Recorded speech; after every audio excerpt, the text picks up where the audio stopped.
The last mention, at least not where Rodney had access, was that half the shuttles were barely patched together and the command was pushing underqualified teams to meet impossible quotas. That was probably how he got assigned here in the first place. He wasn't recon, he wasn't a soldier, he was a systems technician who specialized in improvisation under duress, and even that barely described what he did. He fixed the things that broke in ways they weren't supposed to break. But here he was, seated beside a stone-faced beast woman scout who hadn't spoken more than 5 words since boarding and regarded him like a tick on her flank. Abigail didn't hide her disdain. Her arms were crossed over her chest, lean and corded with muscle, her fur rippling slightly with every vibration of the shuttle.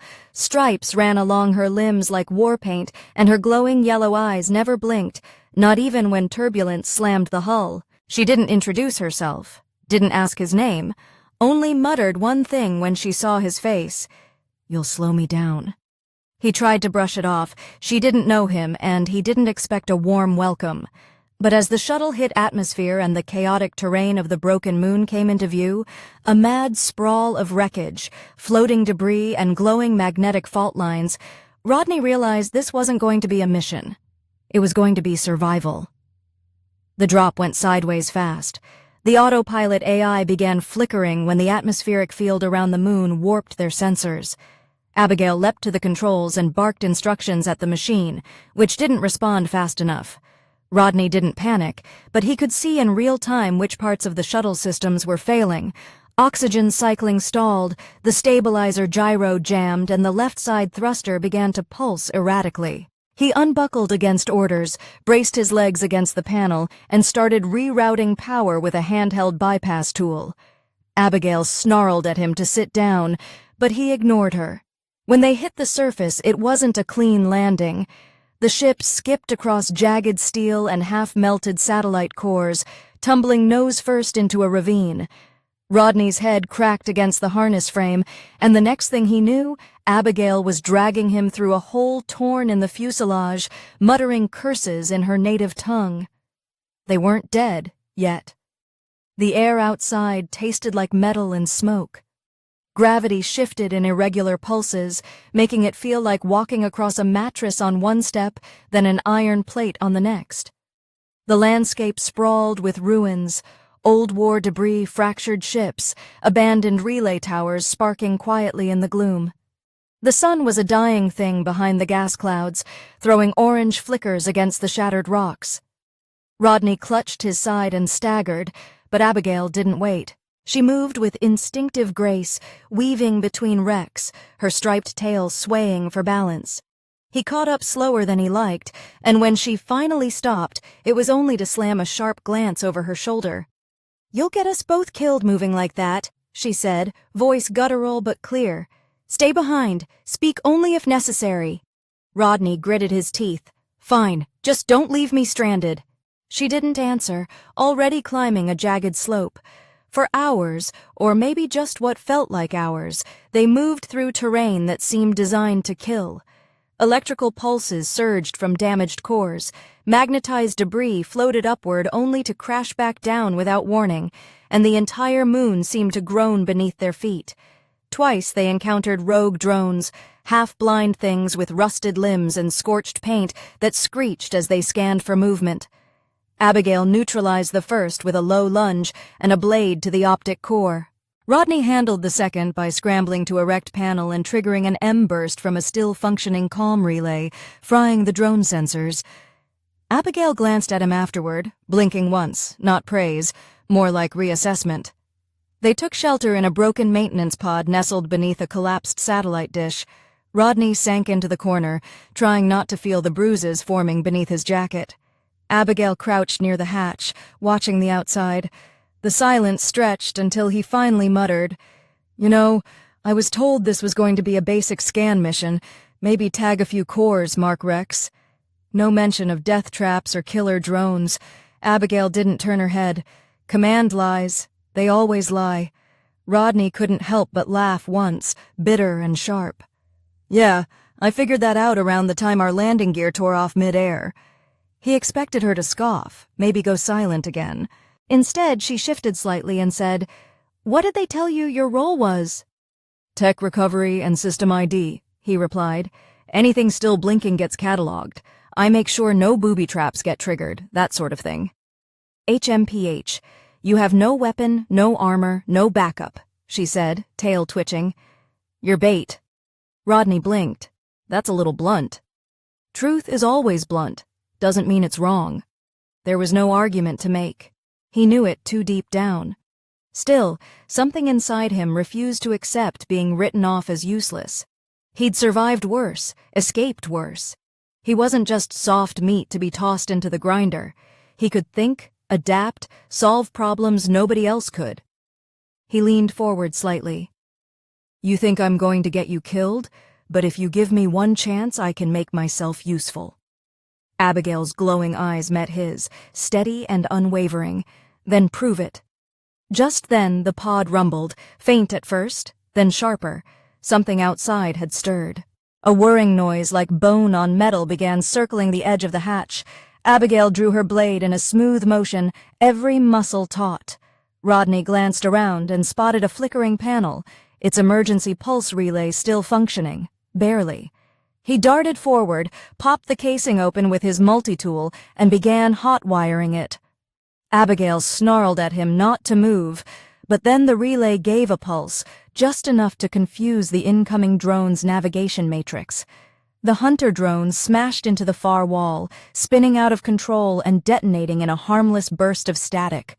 Abigail's ears flattened in surprise. Rodney exhaled. See, you bring the muscle, I bring the brains. She stared at him then, shockingly, bared her teeth in what wasn't quite a snarl.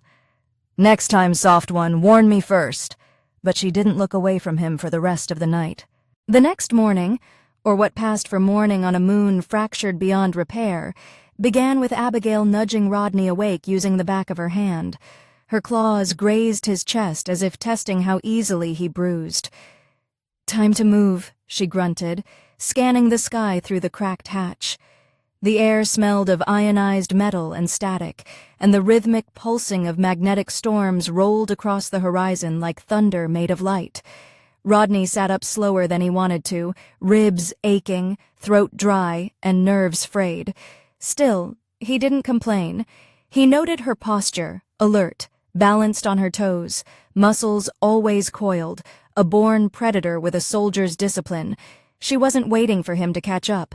She was already halfway to the exit before he finished fastening his jacket. They trekked across slanted plains, littered with artificial bones, crushed satellites, blackened mech husks, drone corpses half buried in ash. Abigail didn't speak unless necessary. She moved like she was born in gravity shifts and shrapnel fields. Rodney did his best to keep up, not asking for help, not lagging behind. When his foot slipped on a sloping steel plate and sent him stumbling into a low trench, he caught himself before hitting the jagged edge of a torn stabilizer blade. He winced, wiped dirt from his hands, and climbed out on his own. Abigail had stopped watching. She didn't offer help, but when he reached her side again, she simply kept walking. No mockery, that he suspected, was its own kind of approval. Their objective was a downed communications relay that still pinged intermittently on long-range scans. Rodney had detected it during their fallback the night before, and it might be their only shot at signaling command or figuring out why the transmission data they picked up was so corrupted. Abigail said little about it, but she didn't argue. That again felt like progress. They reached a ridge overlooking the signal source just as gravity began its irregular pulsing again, distorting the landscape with invisible force. Rodney felt his boots lift off the ground for a second before slamming back down. Abigail adjusted her stance fluidly, riding the wave like she'd done it 100 times. Below them, the relay tower jutted out from a collapsed mech frame, still sparking faintly with residual power. But it was surrounded. 3 drone scouts floated in erratic orbits around the wreckage, scanning for movement. These weren't like the rogue patrols from before. These were fresh, sleek, factory clean, which meant someone was deploying modern tech to guard a decades-old battlefield. Abigail growled low in her throat, crouching beside him as her eyes tracked their patrol pattern. Rodney crouched too, accessing his wrist module and patching into the tower's decay signal. Static bursts of encryption, but then beneath the noise he heard it. Not data logs, not distress pings, command signatures, spoofed ones. "Someone's faking our command signals," he whispered. "That relay been repurposed. It's not a distress beacon, it's bait." Abigail didn't respond right away. Her ears flicked once, then twice. "Someone's cleaning up loose ends," she said finally, "which makes us one of those ends." Rodney looked at the drones. "I might be able to jam their uplink. If I can get within range of that broken mech, there's a chance its internal buffer still has some residual charge. Could use it to spike the signal, fry their sensors, temporary blind. Not long." Abigail nodded slowly. "I'll draw their attention. You move when they shift focus. Fast, precise." He opened his mouth to protest, not liking the idea of her taking the heat, but she was already moving. A blur of gray fur and cold power leaping off the ridge, slamming into one of the drones with a burst of snarling fury. The others shifted focus instantly, swarming toward her, weapon arms deploying from sleek compartments. Rodney didn't waste time. He sprinted down the slope, low and fast, ignoring the ache in his ribs, slipping through wreckage and wires, vaulting over scattered debris. He reached the mech husk in time to see sparks still twitching inside its central chamber. He yanked off a panel and dug into the exposed conduit, rerouting a current through his wrist module and channeling it into a localized EMP burst. There was a pop of ozone and the drones wavered, optics dimming, movement faltering. Abigail struck again, slicing through one midair. The other two collapsed, crashing into the dirt and twitching heaps. Breathing hard, Rodney stepped out, adrenaline still pumping. Abigail stood amid the wreckage, chest heaving, one shoulder torn but her expression calm. She didn't speak, just walked toward him and shoved two claws against his chest. "Useful," she said, then turned to inspect the tower. It felt like the closest thing to a compliment he'd ever get from her. They entered the relays in her access chamber, and Rodney began downloading the databanks. The logs confirmed it.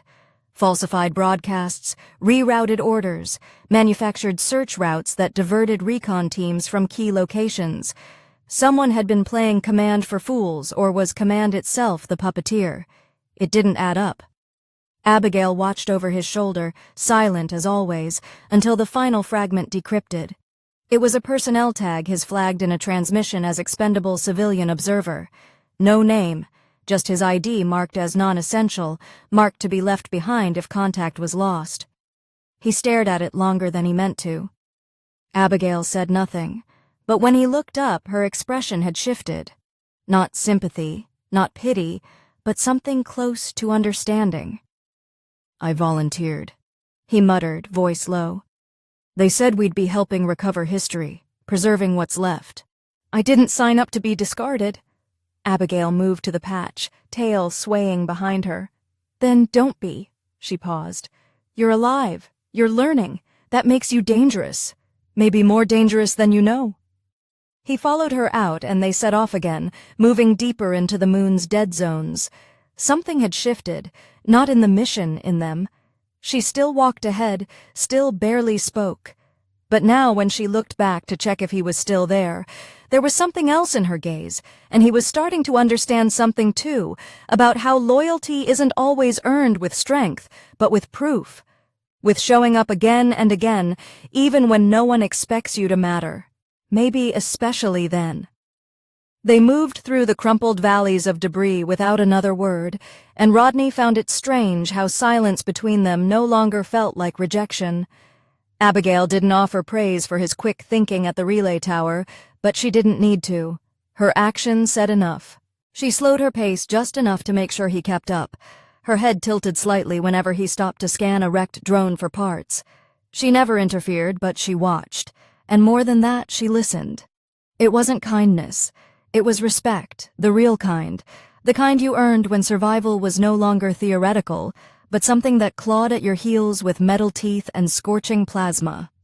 Rodney wasn't under any illusions. He wasn't a warrior, but he had a brain and out here that counted for more than brute force. By midday, the gravity pulses worsened, the instability of the moon's fractured core making every step unpredictable. The terrain pitched like waves beneath their feet, and broken satellites drifted through the thin atmosphere, suspended in slow arcs before smashing into the ground. Rodney kept a tight grip on his tools and scavenged components, his fingers numb from overuse, his body sore from the crash, but he didn't complain. Abigail never looked tired, but there was a sharpness to her breathing that told him even she was feeling the strain. They reached a narrow pass flanked by 2 crumbling antenna towers, metal bones reaching skyward like the ribs of some ancient beast, and just beyond it, something caught Rodney's eye. Not wreckage, movement. A drone larger than the last ones, sleeker, newer. Its black plating shimmered with a corporate insignia he didn't recognize. Not military issue, not government. Something off the books. Its rotors were silent, its movements deliberate.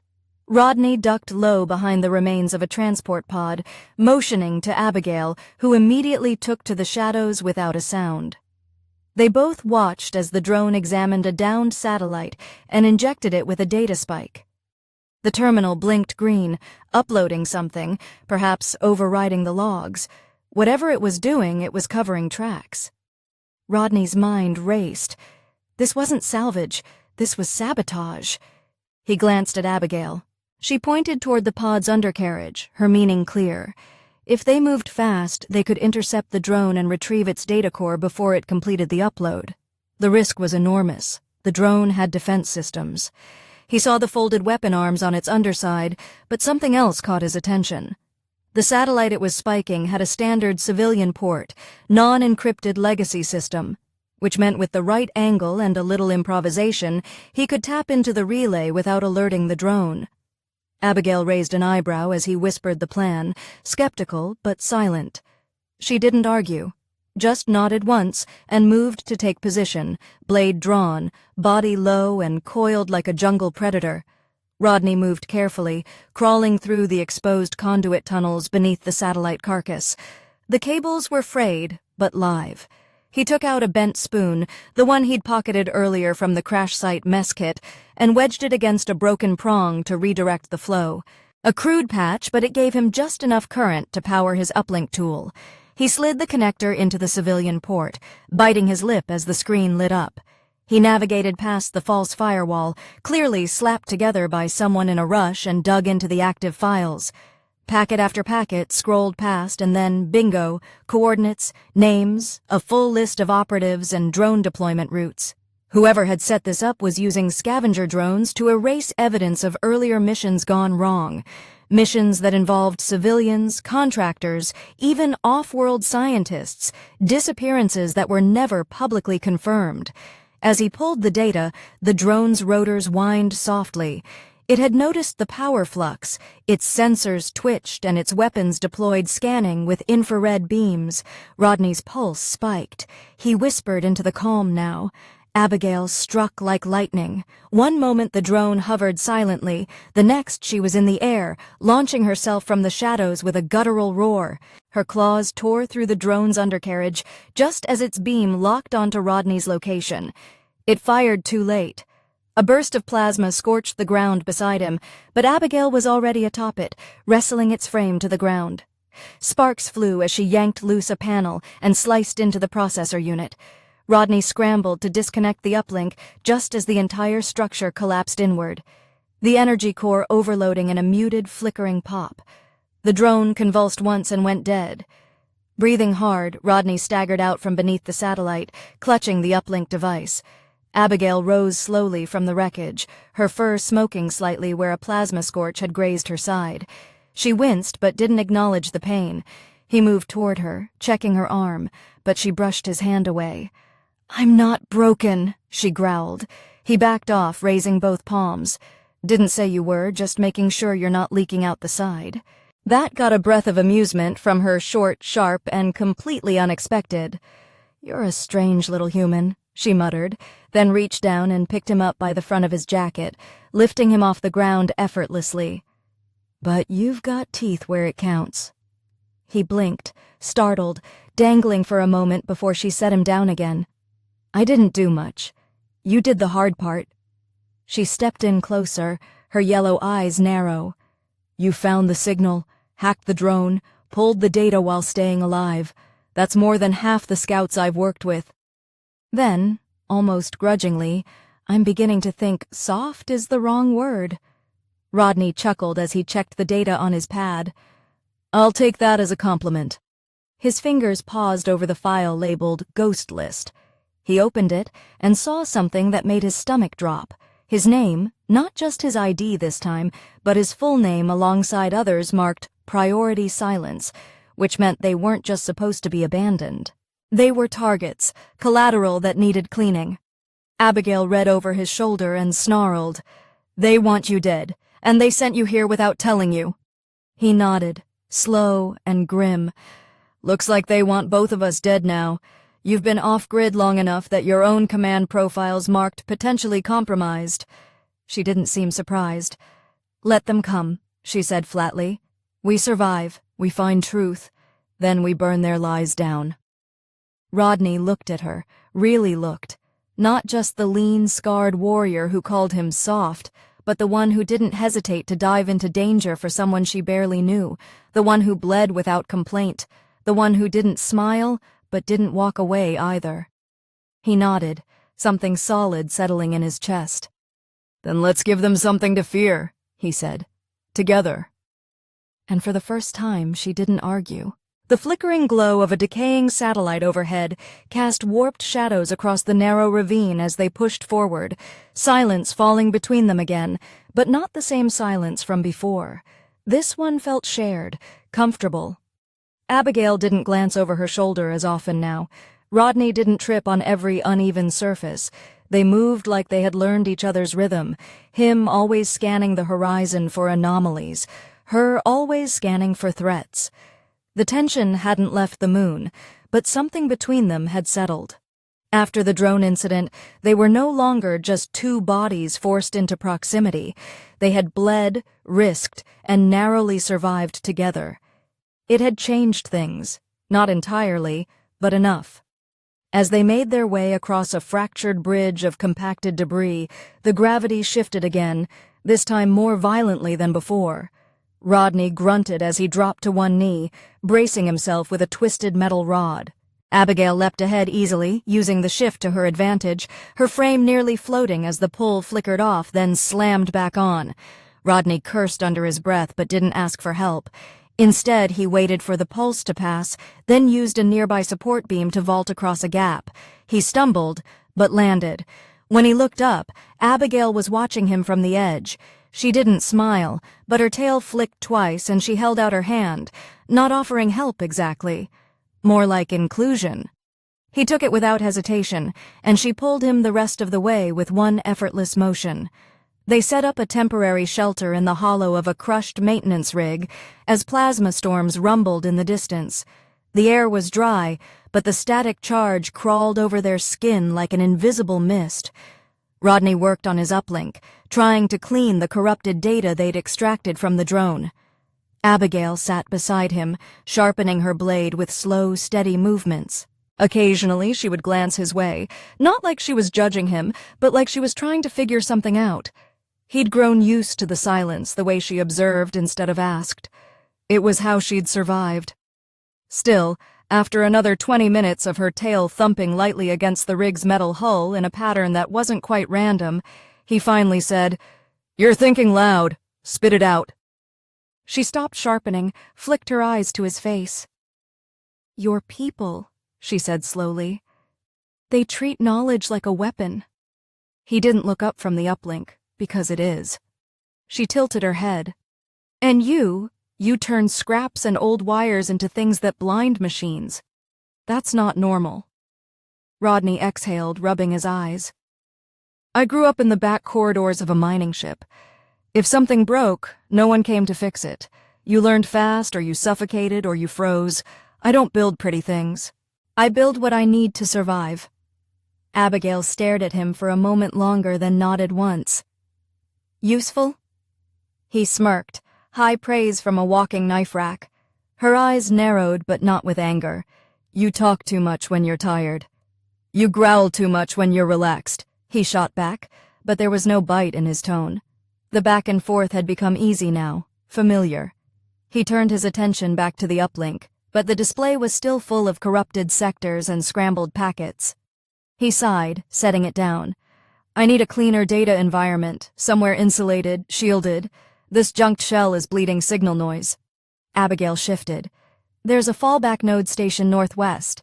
If it's still intact, it will have what you need. You know the layout that well. She didn't answer immediately. Then I used to be assigned to this sector, years ago, before they reassigned my squad to Border Patrol. Rodney's brow furrowed. That why you're so good at navigating the gravity shifts? She didn't meet his eyes. That's why I don't get lost when everything else is broken. They packed up before the next magnetic storm rolled in. The trek to the fallback station was slow, dangerously exposed. Metal cliffs loomed around them like skeletal towers, casting long shadows through fields of ash and rubble. At one point, a section of the ground buckled, exposing an ancient crater lined with hollow drone pods, their empty sockets watching like dead eyes. Rodney shivered not from the cold, but from the creeping awareness that they were being watched, not by machines, by someone, or something that wanted them to keep moving. When they reached the outskirts of the fallback station, the sky pulsed red with the rising storm. The station itself was still standing barely. Its antennae bent, its walls scarred by impact, debris, and time, but the inner core was intact. Rodney's face lit up as he powered the old interface panel, and it hummed back to life with a flicker of green across the screen. "We're in business," he muttered, fingers flying across the terminal. Abigail circled the perimeter, her blade drawn, ears flicking with every gust of wind. She paused occasionally, scanning the horizon, posture tense. Rodney didn't notice her stop entirely until the screen pinged, access granted. "I've got clean link to the decryption protocols," he said. "Give me 15 minutes and I can rebuild the ghost list and figure out who's behind." Quiet Abigail hissed. She pressed him flat against the wall without warning her body half covering his. At first he thought it was another drone, but then he heard it 2 footsteps, not mechanical, human, several of them marching in staggered patterns around the exterior walls. Rodney looked up at her, whispering, "They tracked us." Abigail's eyes glowed brighter. "No, they were already here, waiting." The lights on the terminal flickered, and Rodney barely had time to rip the uplink module from the port before the wall exploded inward. The blast sent him flying. Abigail shielded his fall with her body, landing hard, but rolling instantly back to her feet. Out of the smoke came armored figures, mercenaries by the look of them. Not military, but definitely trained. One of them shouted something, but Rodney didn't understand the dialect. Abigail did. She answered with a feral snarl and launched herself forward. What followed was chaos. She moved through the attackers like lightning, her blade a blur of steel and claw, but there were too many. Rodney scrambled back to the terminal, using what little power remained to initiate a burn sequence, wiping any remaining logs so nothing could be taken. A stray shot grazed his arm, searing pain through the fabric. He didn't stop. When he turned again, Abigail was bleeding, breathing hard, one knee dipping low, but still standing. The mercenaries circled, cautious now, unsure if they wanted to test her again. Rodney rose to his feet beside her, holding a loose energy coil in one hand like a makeshift weapon. "You're not doing this alone," he said. She gave him a look, half fury, half disbelief. Then she laughed just once, a deep, chesty sound that ended in a sharp breath. "Try not to die, soft one," she growled. And together they faced the fire. The firefight didn't slow. It evolved. What started as a barrage of concussive blasts and wild shouting turned into a brutal game of territory. The fallback station was too small to maneuver, so both sides began circling, flanking, trying to push the other toward weak footing or into the open. Abigail was a blur, claws gleaming, teeth bared, eyes burning with focus. Her blade struck with such precision it almost looked rehearsed. Rodney stayed low, moving between cover. his hands wrapped tight around the scavenged energy coil, which hummed with an unstable core. He didn't know how long it would last if used, but he knew he could trigger a short-range discharge strong enough to knock out cybernetics and overheat powered armor. If he timed it wrong, it would fry both of them, but if he hesitated, they'd both be dead anyway. One of the mercs broke from the side, rifle raised, heading straight for the data port Rodney had just pulled his module from. Rodney ducked and sprinted across a corridor of exposed steel, shoving the barrel of the energy coil into a power socket as he passed. It absorbed just enough to glow white-hot, and when the merc aimed his gun, Rodney hurled the coil like a grenade. It struck the side of the terminal wall, arcing out a pulse of blue light that collapsed the merc in a stuttering fit, smoke pouring from the side of his helmet as he convulsed and dropped. That gave Abigail enough time to take down two others with sweeping, bone-snapping kicks, and a final slash to one's chest plate that knocked him clear through a collapsing doorway. The last two tried to fall back. One radioed for exfil. Abigail heard it. She launched herself off a railing and crashed into him mid-run, both of them vanishing behind a pile of shattered consoles. The last merc raised a flamethrower. Rodney thought only for a second, then reached into his satchel, pulled the drone spike module he'd salvaged earlier, and slammed it into the relay terminal. The system surged, then spat sparks across the room. A flash ignited near the fuel reserves lining the wall. The flamethrower lit up, but not in the way the merc intended.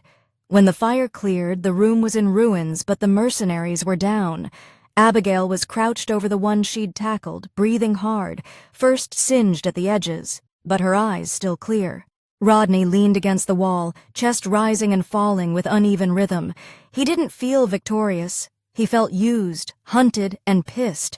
He limped toward the man Abigail had pinned, who groaned and spat blood through a cracked visor. Rodney crouched down, tugging the helmet off with both hands. The merc didn't look surprised to see a civilian face. "You're not supposed to be here," the man rasped. Rodney didn't answer. He just stared. "Who sent you?" The merc grinned with broken teeth. "Does it matter? You're on a list. Doesn't matter why. Doesn't matter what you know. The second you touched that signal, your life got deleted." Rodney felt Abigail's claws tap his shoulder once gently. A silent warning. Be done with it. He nodded. They learned what they needed, and any longer here was a death sentence. Abigail stood first. "We move." They escaped through the rear-loading corridor as the magnetic field started to ripple again. The sky boiled above, red and orange tendrils of light spiraling down from the higher atmosphere. Rodney stumbled once, his leg finally failing under him after the shock. Abigail caught him without hesitation, throwing his arm over her shoulders. "You walk or I drag you," she growled, but her tone didn't have its usual sharpness. If anything, it sounded protective. "Not exactly the pep talk I had in mind," he muttered, half grimacing. "Save your complaints. You're still breathing." They traveled in staggered silence until they reached an abandoned cargo vessel half buried under a collapsed canyon wall. The inside had clearly been stripped years ago, but the structure still held. Abigail kicked the door shut, slumped Rodney into a corner, and went back to bolt the entry. She didn't speak for several minutes. She checked for surveillance drones, ran a sweep for tracking signals, then returned. By the time she sat across from him, the adrenaline had long since burned off, and only the raw ache remained. Rodney looked at her, really looked, and for the first time he saw fatigue in her posture, not weakness, just the cost of everything. Her side was scorched from where the plasma had kissed her fur. Her breathing was uneven, and her eyes darted toward every small sound. She wasn't unshakable, she was just too stubborn to fall. "I think I get it now," he said quietly. She raised a brow. "You don't trust anyone, because they've all tried to use you." Abigail didn't respond. Instead, she reached down and pulled a long scarlet thread from a pouch on her belt. It was frayed and covered in faded glyphs. She turned it in her claws slowly. "My squad was promised freedom after the last border mission," she said, voice low. "We were told we'd be rotated out, retired, maybe even given settlement rights." She paused. They sent us on a final recon sweep near the asteroid barrens. Only I came back. They told me the others were lost. I found their ID chips months later, stored in a black box with command tags. Rodney's stomach sank. "You stayed anyway?" he asked. I disappeared, officially marked as missing in action. That's when they stopped looking. She looked up at him until you showed up, and now they're looking again. Rodney stared at her, uncertain of what to say. He wanted to apologize, but he knew she wouldn't care for it, so he did the one thing that felt real. He pulled out the ghost list data again and handed it over. "I decrypted more of it. There's a full trail now. Orders rerouted through a shell company, Lazari Systems. It's fake, the whole command chain. They're using outdated missions to bury failures. Anyone who survives something, they weren't supposed to become a threat. That includes you. That includes me." Abigail studied the data without blinking. "Then we burn it down." He smiled faintly. "That's a plan I can get behind." She leaned forward then, slow and deliberate until they were eye to eye. The glow in her pupils had softened, not dimmed, but tempered. "I don't carry things I don't value," she said, voice low, almost a whisper. "You're not cargo anymore, human. You're mine now, and I protect what's mine." Rodney didn't laugh. He didn't smirk. He just met her gaze and nodded once. "Then let's fight like it." And for a moment, inside that broken ship surrounded by a dying world, there was peace. Strange, unexpected, but peace all the same. The next morning, or at least what passed for it on this dying moon, began with silence so thick Rodney thought he had gone deaf. But it wasn't the silence of death. It was the kind that settled after storms, when the wind stopped screaming and everything holds its breath to see what's still standing. The broken cargo vessel had shielded them through the worst of the plasma surge. Its bulkhead remained scorched, half the roof warped from atmospheric friction, but it held. Abigail was already up when Rodney stirred. She was crouched by a vent, claws resting on her knees, listening to the low crackle of the wind outside as if expecting it to speak. Her tail twitched once, sharply, then settled. When she looked over at him, she didn't say anything at first. She just studied his face like she was still trying to map the way he worked. He offered her a nod, still sore from the previous day's fight, and she returned it. Wordlessly, she tossed him a pouch of rehydrated rations and slid her blade into its sheath. The day was starting, and neither of them were in the mood for ceremony. They moved out an hour later, navigating what was left of the canyon. Rodney carried the uplink module in a case strapped across his back, every so often glancing at its signal as it blinked green, indicating a low but stable trace on the falsified command network. They had a lead now, coordinates leading toward the administrative relay station, buried deep in the moon's central plateau. If Lazari Systems had a physical anchor point on this rock, it would be there. Abigail confirmed the location with a single glance at the map, and then simply said, "Too quiet." She didn't elaborate, but Rodney understood. After what they'd survived, quiet meant something was setting up, not gone, just waiting. Terrain changed the deeper they went, less metallic wreckage, more jagged stone. As they passed into the plateau region, gravity normalized for the first time in days. Rodney hadn't realized how disorienting the shifting pull had been until it stopped. His steps felt heavier, more rooted. Abigail didn't seem affected either way. Her frame was made for constant adaptation. Her legs coiled and stretched like springs, every movement calculated and efficient. What changed, though, was her distance from him. She no longer moved far ahead. She stayed close, only a step or two ahead, glancing back at him every so often, not to check if he'd fallen, but because she was measuring things now. Not the threat level, him, as if she were gauging how much of her guard she could afford to lower. Rodney wasn't blind to it. She hadn't been the same since the mercenaries. The way she'd shielded him, the way she'd growled about him being hers, had shaken something loose. He tried not to overthink it at the time, but now that they were alone in the vast emptiness of the plateau, it sat between them like an unspoken promise neither of them knew how to unpack. It wasn't possessiveness. It was protection. loyalty, and maybe something neither of them had felt in years. They reached an abandoned scout station just as the sun dipped behind the fractured skyline.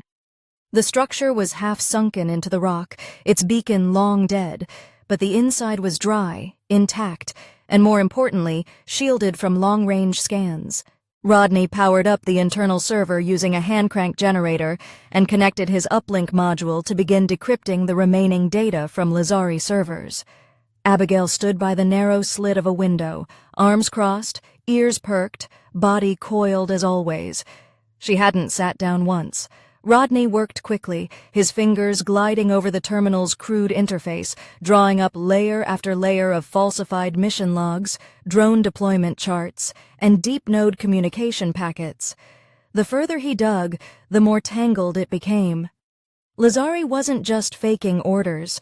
They were diverting resources, assigning ghost teams to false locations, using salvaged missions as cover for corporate theft and experimental research distractions. And the bodies left behind, Rodney's team, Abigail's squad, they were just liabilities caught in the gaps. "I found it," he said, his voice low but tight with urgency. "They're operating under the guise of an abandoned command relay 4 kilometers from here. That's the pulse we've been chasing." Abigail didn't move from the window. "How many?" Rodney hesitated. "At least a dozen automated defense units. Maybe 2 human handlers could be more hiding behind the signal dampening. The encryption is tight. They're serious about staying hidden." She turned then, her yellow eyes sharp. "We take it out." Rodney blinked. "We don't even know what's inside. There could be experimental tech, traps. We need a plan." Abigail stepped forward, slow but deliberate. "Plans change, action doesn't." He watched her carefully. "This isn't revenge. It's justice," she said flatly. "For my squad, for the ones on that list, for you." Rodney swallowed. "And what if we don't make it back?" She didn't smile, but she didn't blink either. "Then we die with the truth in our hands." For a long moment, the only sound in the station was the hum of the generator and the soft static of wind against metal. Then Rodney exhaled, nodded once, and turned back to the terminal. He printed the location data onto a portable drive and shut the system down. They left before the second moonrise, navigating by the shifting blue light of the atmosphere's torn edges. As they moved, Abigail slowed again, but not for reconnaissance. She matched his pace on purpose. Her claws brushed against his hand once lightly, a flick of fur and warmth that she didn't acknowledge afterward, but she didn't pull away, neither did he. Hours passed before they reached the perimeter of the relay compound.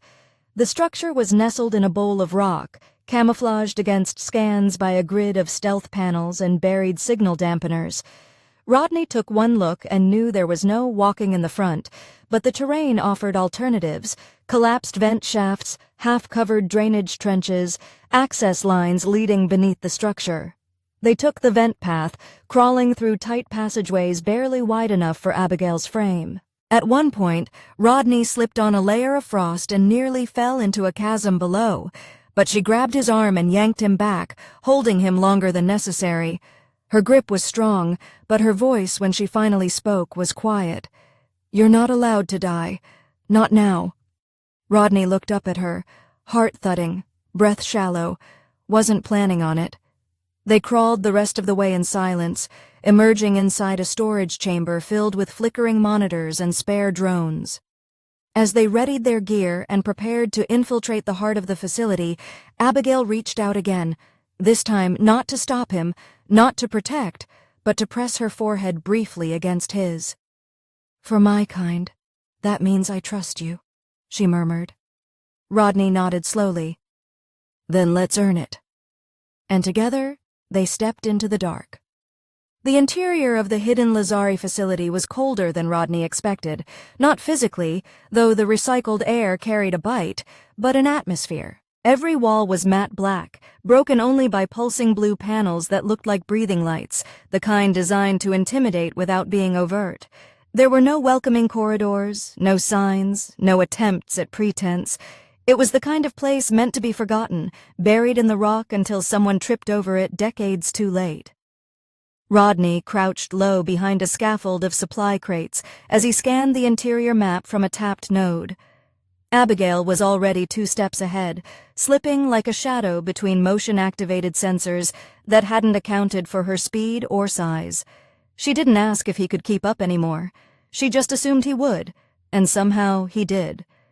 Rodney patched into a side console and ran a silent breach protocol using fragments of Lazari's own encryption to mask their signal. What he found chilled him. This wasn't just a black site, it was a hub. A silent relay feeding altered mission data to every corner of the sector, rerouting resources, terminating records, identifying non-compliant assets for erasure. Everything he and Abigail suspected was true, but the scope was worse. Dozens of teams were listed, flagged for abandonment or elimination. Civilians, freelancers, scouts, even diplomats. And one name sat at the top of the log like a signature. Director Halden Verne, former Strategic Intelligence Liaison, presumed dead after a shuttle explosion 4 years ago. The man hadn't died. He'd vanished into this ghost network, pulling strings from behind a wall of smoke and misinformation. Rodney downloaded the files to his uplink as quietly as he could. Abigail motioned him to freeze with a flick of her tail. Footsteps echoed down the far corridor. Not the heavy plod of armored boots, but softer, more deliberate. 2 handlers, male voices, one complaining about a system reboot slowing down the AI uplink, the other grumbling about having to stay through another cycle while corporate handled the outer transmissions. They passed without noticing the pair crouched in the dark. Abigail didn't go for the kill, not yet. She watched them go, memorizing their cadence, their rotation, the way their fingers hovered over their sidearms out of habit. Then she nodded to Rodney. They moved again. The server core was 3 levels down, accessible only through a lift locked behind a biometric scanner. Rodney had no clearance. Abigail had claws. They waited for one of the handlers to return alone, ambushed him in the blind spot behind a pillar. He didn't even have time to shout before Abigail pressed him into the wall, claws at his throat. Rodney scanned his eye, copied his ID chip, and downloaded the lift codes in under 10 seconds. The handler whimpered something about not being paid enough to die in a rock, and Abigail growled low, then stopped working for killers. She let him live. Rodney didn't ask why. Maybe she still had a code buried beneath all the fury. They descended into the lower level and stepped into something that didn't feel like a military base anymore. It felt like a shrine. The walls were smooth, curved like a cathedral vault, etched with alien alloy patterns that pulsed softly, almost rhythmically. Rodney looked up and realized half the architecture had been retrofitted over pre-existing structures. This place had been built to top something old, not human.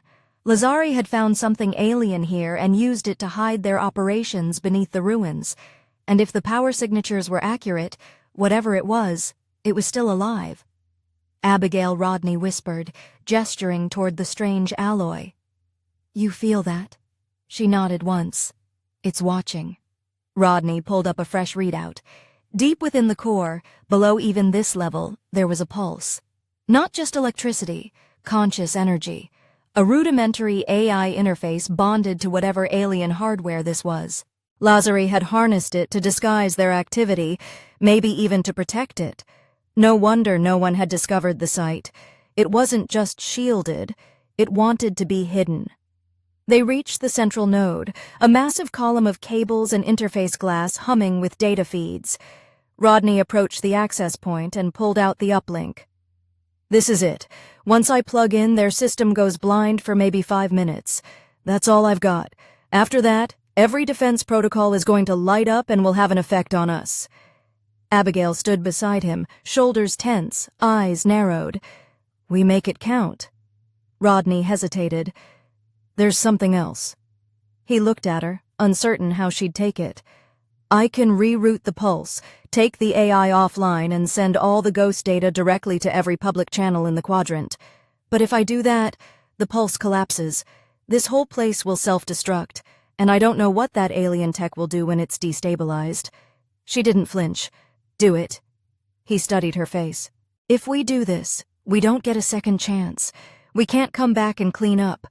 We're either alive with the truth or dead with a crater behind us. She stepped closer, leaned in until he could feel the low rumble of her breath. I trust you. Whatever happens next, we face it together. Rodney nodded once, heart pounding. He plugged in the uplink. The screen flared, then went dark. The system paused just a second too long. Then it roared to life, alerts spiraling across every panel. The defense grid began to shudder, turrets lifted, alarms wailed. But the data began to stream. Ghost logs, mission alterations, personnel files, classified schematics, everything.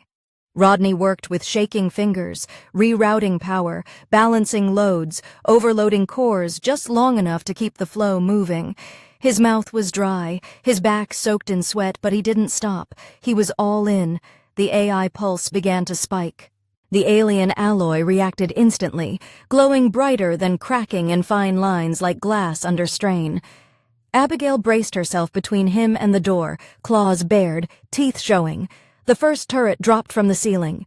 She launched upward, slammed into it with a savage kick, and tore the barrel free before it could fire.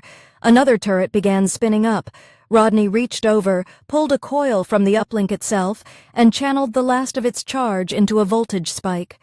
The circuit fried, the turret died, but now the system knew they were there. The floor began to quake. A sound like grinding stone filled the chamber. Then the uplink pinged, data complete. Rodney looked at Abigail. It's out everything, all of it. The core behind them glowed brighter, too bright. The alien system was no longer passive. It was reacting. The walls started to shift, folding in like a collapsing lung. Abigail grabbed him, hauling him toward the lift shaft. Too slow, he grunted. No, she snarled. Not losing you.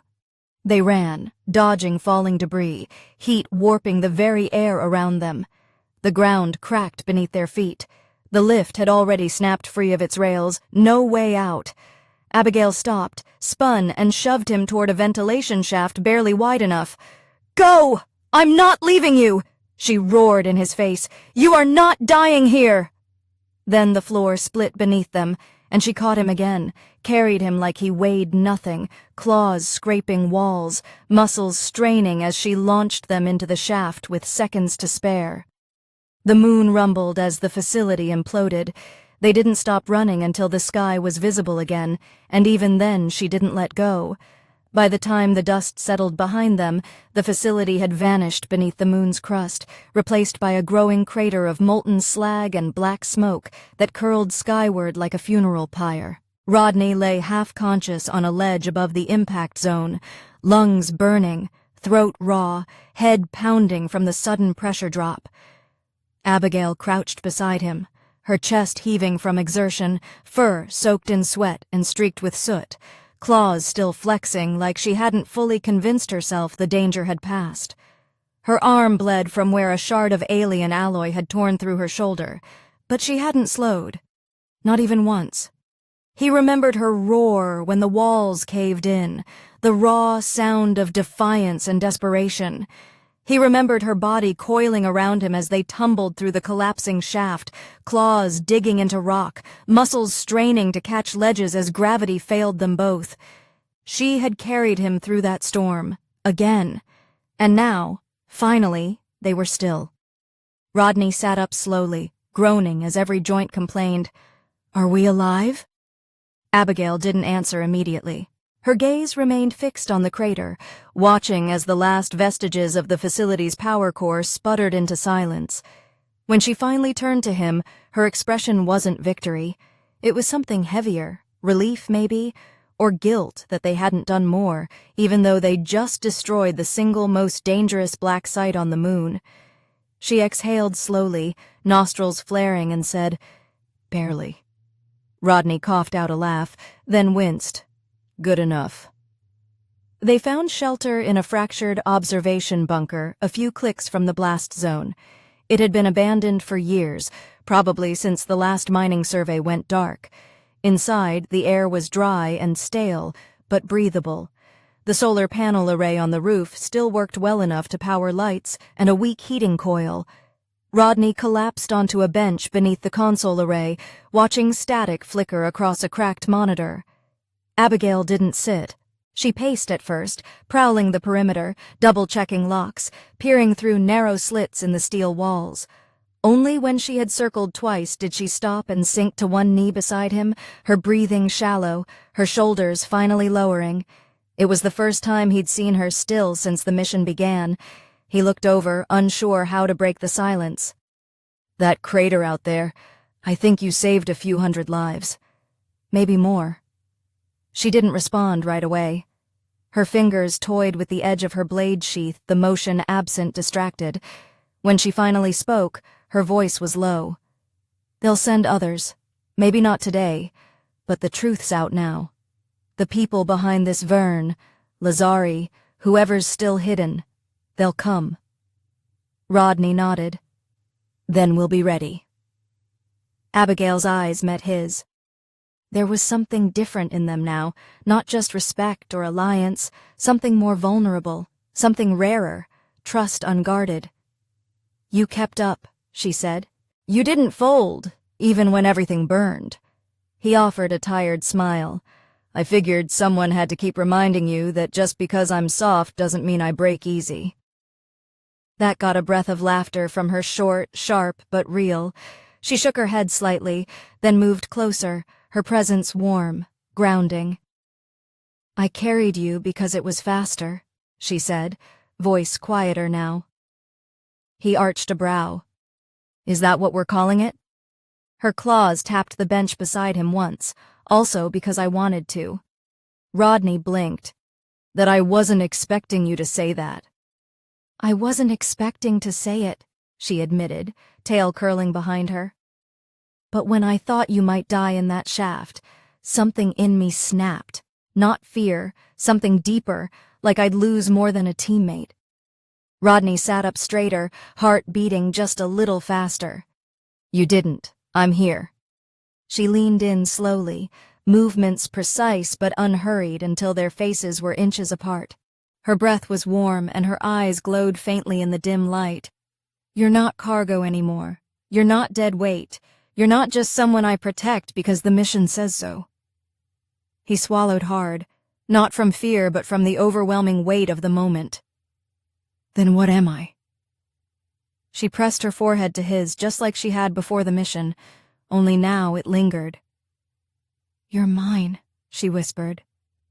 And then she kissed him, not rough or dominant like he might have expected from someone so fierce, but careful, deliberate, slow in a way that felt like a declaration. Rodney didn't resist. He leaned in, arms slipping around her waist, pulling her closer. She didn't flinch. She melted. For that moment, the world stopped collapsing. There was no crater, no mercenaries, no false missions or blacklists. Just two survivors who had clawed their way through hell and come out alive together. When the kiss broke, she stayed close. "We'll rest here for a cycle, then we go off-world." Rodney nodded, still breathless. Any idea where? "Somewhere the truth can spread without being killed for it," she replied. "We've got data, we've got names, we just need allies." Rodney smiled. "I've got a few people who owe me favors." She raised a brow. "You favors," he chuckled. "I wasn't always disposable." She leaned against him, finally relaxing. "No, you never were." They sat like that for a long time, wrapped in silence and each other. Not out of necessity, not for protection. But because in the mess of the galaxy, in the ruins of betrayal and scorched ground, they'd found something neither had been looking for, but both had needed. Something real. When they finally slept, it was side by side, not because the cold demanded it, not because fear kept them close, but because there was no longer a need to keep walls between them. And for the first time in a long time, the stars outside the cracked window didn't feel so far away. The static crackle of the relay beacon brought Rodney out of sleep before dawn. The air inside the old bunker was thick with recycled warmth and the faint scent of metal and scorched fur. Abigail lay beside him, one arm draped over his chest, her breathing slow, tail curled across his thigh. She hadn't stirred. Her body finally allowed itself to rest. Rodney didn't move right away. He watched the way her face softened and sleep, the subtle twitches in her ears, the faint sound of her claws relaxing from a defensive curl. The war inside her was quiet for now. It made him realize how much he'd come to need this quiet too, how much of his fear had burned away since meeting her, replaced with something sturdier, something heavier. It wasn't just survival anymore, it was purpose. He slowly slipped from her embrace and moved to the console, still half dead but functional. The faint green light on the data drive blinked again. The transmission had finished bouncing across the sector during the night. The truth was out. Every blacklist, every faked report, every disappearance that Lazari tried to bury. It was now echoing across colonies, outposts, border hubs, and private news feeds. Whistleblower sites were already pinging his backup channels. The director's name was trending across internal comms. There were questions being asked, pressure being applied. Rodney sat back, stunned at how fast it was spreading. They'd actually done it. Abigail rose minutes later, sharp even in waking. She crossed the room silently, crouched beside him, her eyes scanning the console. "Any responses?" she asked, her voice lower than usual, more intimate. He nodded and pointed at the readouts. 3 resistance groups want to coordinate. One of them has a transport near the outer orbit of this moon. Another said they're preparing to formally accuse Lazari of treason through an independent court. Might not stick, but it'll make them bleed in the open. She stared at the screen, claws tapping against her thigh. "It's not enough to wound them. We have to make sure they don't rebuild." Rodney exhaled, rubbing the back of his neck. "I know, but this is how we start. One infection at a time, and we're not alone anymore."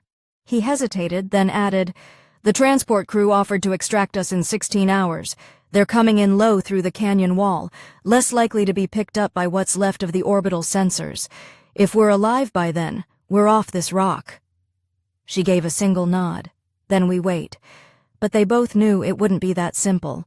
They spent the next few hours fortifying the bunker. Abigail took point on external traps, using broken satellite cores and scrap wiring to create proximity mines disguised as debris. Rodney installed feedback loops on the entry beacons, so any scans would show the station as non-functional and abandoned. They moved in sync, hardly needing words. There was a rhythm to them now, a kind of quiet trust built from blood, breath, and time spent too close to the edge. He didn't flinch when she brushed past him. She didn't growl when he adjusted one of her traps. It was like being partners had become natural, inevitable. By midday, the first sign of movement appeared on the long-range scanner. A ship Lazari's make. Small, fast, not enough firepower to be a gunship, but too armed to be a simple scout. Rodney watched the dots approach with grim resolve. "Recon team," he muttered. "They must have picked up the signal trail too late to stop the leak. Now they're just trying to clean up whatever's left." Abigail bared her teeth. "Us." Rodney didn't argue. "If they land, we won't have a clean shot at the extraction point. They'll track the incoming ship, then we make them stop looking." She grabbed her blade, then paused. "I go first. Draw their fire. You flank from the relay trench." He stepped in front of her before she could move. "No." Her eyes narrowed. "What?" "You don't go alone anymore." His voice was steady. "We fight together." Something flickered in her expression. Annoyance, pride, maybe even a bit of affection. "You finally grew claws, soft one." He shrugged. "I just got tired of watching you take all the hits." They moved out minutes later, side by side across the jagged slope that led toward the canyon rim.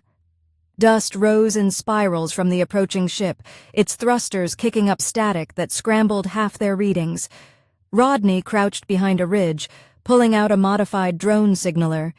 He overclocked its surge core, then set it to trigger on pulse sync. Abigail, meanwhile, slid into the shadows along the left flank, her body hugging the stone, her fur blending with the ash and debris. The ship touched down, its ramp descending with a hiss. 3 soldiers emerged, same armor as before, same precision, but this time Abigail didn't wait. She moved like a storm fast, silent, lethal. Her first strike took the lead soldier's legs out from under him. Rodney detonated the signaler on the right, sending a burst of static through the comms of the second. He dropped his rifle, clutching at his ears. The third raised a plasma sidearm, but Rodney fired a bolt from his salvaged energy rig and clipped the man's leg. Abigail landed the killing blow. It was over in under 20 seconds. They checked the ship. Clean, a small cockpit, encrypted logs, but Rodney dumped the entire nav core into his drive. "We'll use this to trace their fallback coordinates later," he said, panting. "Find out if they have more nests out there." Abigail examined the bodies, checking for trackers. "We have to move. They'll notice this patrol's gone dark. They'll send another." They made it back to the bunker before the next scan sweep passed overhead. The skis remained quiet after, but neither of them believed it would last. Abigail sat beside the door, cleaning her blade. Rodney sat across from her, watching the relay timer tick down the minutes until extraction. He could feel the weight in the air, anticipation, fear, relief, all twisted together. "You're different now," she said suddenly. Rodney looked up. "How so?" "You don't hesitate. You don't ask to be saved. You fight like you want to live." He smiled faintly. "Maybe I didn't before. Not really. But then I met someone who saw something in me, even when I didn't." She blinked slowly. "You saw me, too." They didn't need to say more. When the timer reached 0 and the extraction beacon flared to life in the sky, neither of them ran to it. They walked, steady and unafraid, shoulder to shoulder, bloodied but breathing. And this time, they were leaving together. The extraction ship crested the shattered ridge with a low, almost reverent hum, its black silhouette cutting across the ash-gray sky like a promise finally kept. It slowed as it neared the landing zone, attitude thrusters flaring briefly before setting down with a controlled thud. Rodney stood at the edge of the rise beside Abigail, both of them framed in the dry wind and pale glow of the setting twin suns. He didn't speak, neither did she. There was no need. Everything that needed to be said between them had been spoken already through bruised hands, tight grips, fire-dodged steps, and the shared pulse of survival. Words were slower than what they had now. The rear hatch of the ship hissed open, revealing a single silhouette descending the ramp. A woman with a scar across her cheek and a long coat, marked with the insignia of the Free Systems Accord, the group that had promised them passage, asylum, and more importantly, an audience with those who would listen. She greeted them with a nod, no surprise in her eyes, only a measured recognition. "Rodney Kess, Abigail Tell," she said, voice steady even over the wind. "We've read everything you sent. It's already moving." People are angry, some want blood, some want trials, but no one's ignoring it. Rodney stepped forward, his voice quiet but firm. "You believe it?" She tilted her head. "I believed it before you ever sent it, but now the rest of the quadrant does too." Abigail remained silent, her hand resting on the hilt of her blade, eyes scanning the horizon one last time like she expected one more threat to lurch from the earth. When none came, she stepped forward and matched Rodney's pace. The two of them walked side by side into the ship's hold, not rushed, not dragged, just done. The kind of done that only comes after you've left every part of yourself on the battlefield and still walked away whole. Inside the ship was sparse but functional, military-grade benches, restraint bars, gear lockers along the wall. Rodney set down the data drive on a nearby console. The woman Captain Ilari secured it without comment, then turned and offered them something that looked suspiciously like respect. "You'll have full access to communications during transit. We'll be docking with a neutral carrier hub in 20 hours. After that, your choice. Disappear or stand up in front of the people who want answers. Rodney looked at Abigail. She looked back. They didn't argue, she gave a short nod. We stand. Ilari's smile was tight but genuine. Then rest while you can. They sat alone in the rear of the ship as the engines hummed to life, lifting them away from the moon's fractured skin. Rodney leaned back against the bulkhead, the vibration of escape bleeding into his spine. For the first time in days, he let his shoulders slump. Abigail sat beside him, knees bent, tail curled around the bench's edge.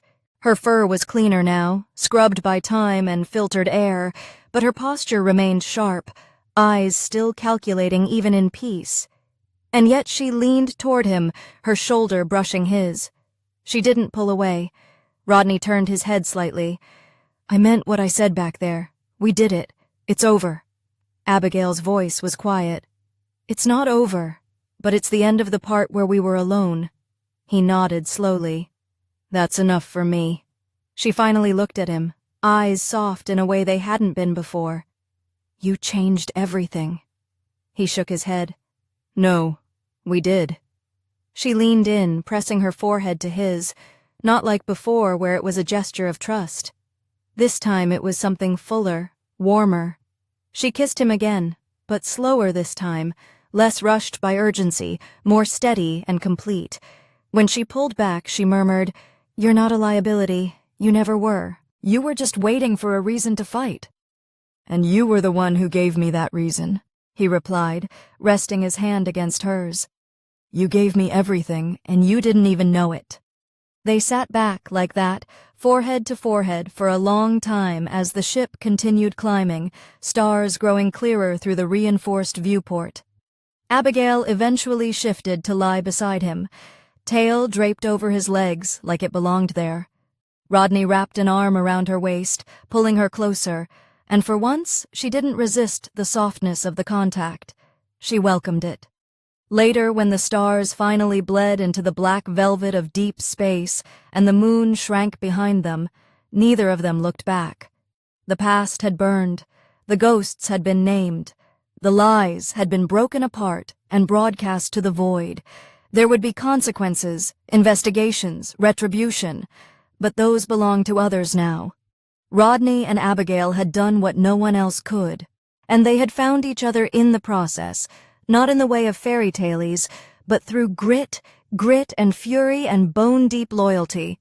They slept curled together in the dark of the transport bay, wrapped in the quiet warmth of earned peace, not fleeing, not hiding, but heading into a future they had created with blood and teeth and unwavering resolve. And when they finally dreamed, they did so without fear.